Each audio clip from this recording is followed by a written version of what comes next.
Meanwhile, some New Jersey lawmakers say the new state budget doesn't do nearly enough to prepare for the cuts coming from Washington. Republican budget officer Declan O'Scanlan has been among the most vocal to that end, criticizing Democrats for hundreds of millions in last-minute add-on spending he says could have been used to pad social safety net programs like Medicaid. And for the overall size of the budget, at $58.8 billion, it's the largest in state history, 4% higher than last year's and nearly 60% higher than Governor Murphy's first budget proposal when he got into office. But O'Scanlan and others are also calling out the process, which they say lacked transparency both for Republicans and taxpayers. Senator Declan O'Scanlan joins me now as part of our Under the Dome series. Senator, thanks for coming on the show. I know you have a lot of concerns with this budget, but what I thought was striking was that on Monday, you proposed legislation to this budget bill that would help account for what we anticipate will be a lot of cuts to social safety net programs like Medicaid, and that was voted down. It's striking, I think, to see a Republican take a stand on that. What's your fear here? Well, look, my fear is the overarching mess that this budget is that the governor won't acknowledge and the legislative leadership won't acknowledge. They are still out there with the fantastic contention that we only have a $1.7 billion structural deficit when it's over $4 billion. That's my biggest fear. Regarding Medicaid, it's twofold.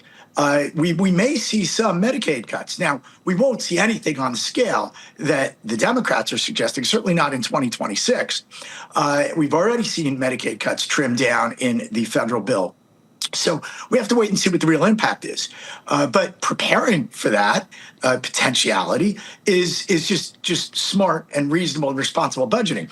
Not only did they not accept our amendment to deal with any potential cuts, they've anticipated a 12% increase in Medicaid payments in this budget, which we all know ain't going to happen. So they are talking out of both sides of their mouths. They're setting us up for a real mess on all of these levels that they can then try to blame on President Trump, which I will be here to remind everyone that that's BS. It's just not true. I mean, the governor, Senator Sarlo, others obviously, were quick to point out that they are making a fifth full payment into the pension system. They're fully funding. I'm sorry. The school funding formula. Yeah, go ahead. I'm sorry, and I'm interrupting you, but it's really frustrating to me. They have to make the pension payment. It's the law. It was agreed to under Chris Christie. This administration Although Christie didn't, but yeah, go on. No. Let me correct you.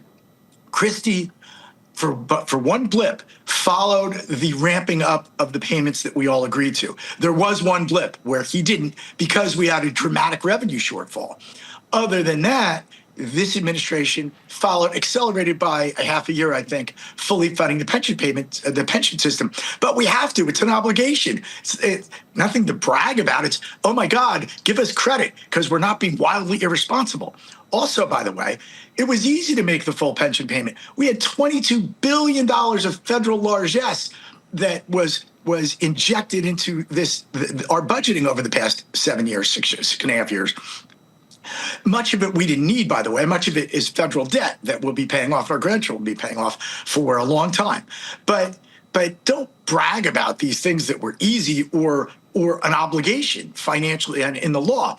The fully funding the school funding formula, one of the single most irresponsible things for any administration to do.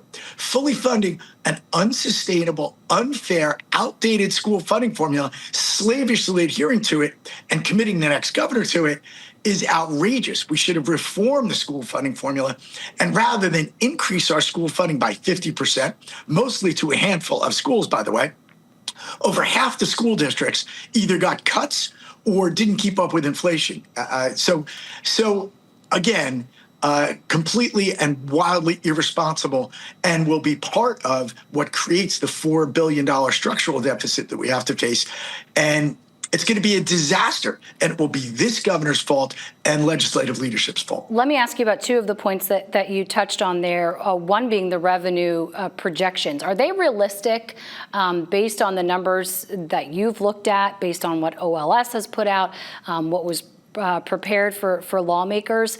And what are you concerned about in terms of budget holes that the next governor and you as a lawmaker will need to deal with? And obviously, I'm thinking about that structural deficit, but also some of these programs like Stay NJ and whether or not they're sustainable. Well, those two things overlap. So first off, the revenue projections are, probably fudged a little bit. That's not where we're going to have the dramatic problem. The dramatic problem is the second question.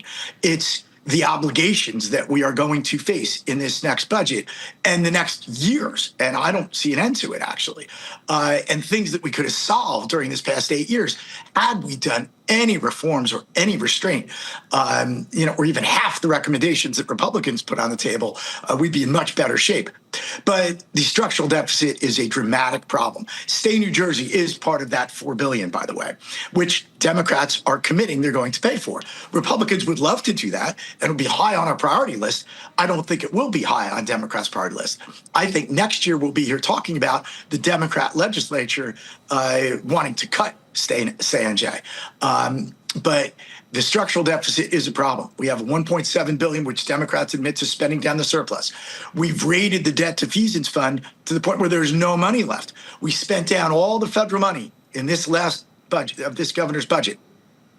I mentioned Stay New Jersey. Yeah. There's another $500 million in one shots that won't be there going forward. So then let me ask you just quickly how you see this positioning the state overall heading into the next year, and what looming risks are we not addressing? Were not addressed in this budget. Well, again, we have energy infrastructure. We have things that we've neglected over this past 4 years. School construction funding. Eventually, you're going to have to put more money into school construction funding because it's impossible to do at the local level. So that is at zero. You're going to have to face these things. And that is on top of the $4 billion structural deficit that I've already outlined. It is, again, this will be known, the Murphy administration will be known as the administration of lost opportunities, because it's true and because I'm going to be here to tell everyone over and over again about these missed opportunities. And then we're going to hopefully be working with the Ciancarelli administration to try to fix these things. The problem is it's going to be much harder on the next administration than it would have been on this one.